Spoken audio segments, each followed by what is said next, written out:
نے جس محنت سے ان کے بچے کو پڑھایا، اب تو کسی نے آج تک قرآن کا ادا نہیں کیا۔ البتہ میں آپ سب کے سامنے ان کے سب رشتے دار موجود ہیں، جس طرح ہم چاہتے تھے کہ وہ دور دوبارہ سے بحال ہو جائے کہ حفاظ کی خدمتیں ہوں، ان کا اعزاز و اکرام ہو، ان کے لیے دل و جان سے ہم ہر چیز نچھاور کر دیں کہ انہوں نے ہمارے بچوں کو اس قابل بنایا، اور در حقیقت استاد کی عزت قرآن کی وجہ سے ہے۔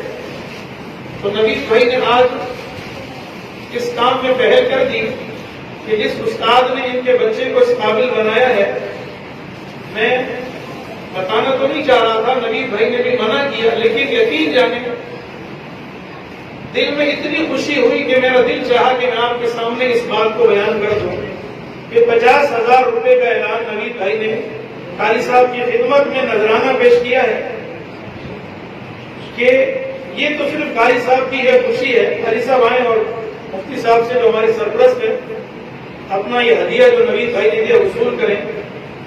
اور دوسرا قاری صاحب کے لیے ایک اہم اعلان ہے کہ قاری صاحب کرائی کی رہائش پر تھے، بڑی پریشانی کی زندگی، آج کل مہنگائی مسائل کتنے ہیں، تو نوید بھائی نے قاری صاحب کے لیے رہائش کا بندوبست بھی فرما دیا۔ وہ آپ سب سے بھی دعاؤں کی درخواست ہے کہ جلد از جلد قاری صاحب کو انشاءاللہ یہیں پر اوپر رہائش بھی بنا کر دیں گے۔ اسی طریقے سے میں آپ سب کے سامنے کہوں گا کہ قرآن کی محبت کا ثبوت پیش کریں۔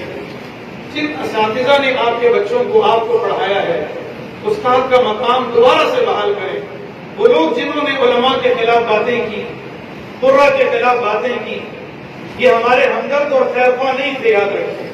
یہ وہ لوگ ہیں جو اسلام کے دشمن ہیں، قرآن کے دشمن ہیں۔ وہ یہ چاہتے ہیں کہ قرآن کی عظمت ختم ہو جائے۔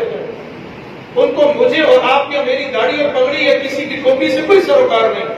وہ در حقیقت اللہ کی دشمنی مول لینے والے ہیں۔ وہ چاہتے ہیں کہ علماء کی اس دنیا میں کوئی قدر و قیمت نہ ہو تاکہ لوگ اسلام سے متنفر ہوں۔ لیکن الحمدللہ آج نوید بھائی نے بات ثابت کر دی کہ ہم الحمدللہ زندہ ہیں، اسلام کی خدمت کے لیے اپنا تن من دھن سب کچھ قربان کر دیں۔ بہت خوشی کی بات ہے، آپ سب سے بھی یہی درخواست ہے کہ اب اس مجلس میں اب آخر میں مجلس کی اختتامی باتیں ہیں، تو مفتی صاحب سے میں کہوں گا کہ ہمارے سرپرست بھی ہیں، اور ایک بات کہیں، جس طرح یہ مسجد آپ سب رشتے دار آ جائے ہوئے ہیں، کچھ ایسے ہوں گے جن کے علم میں ہے، کچھ کے نہیں بھی علم میں ہے۔ نوید بھائی نے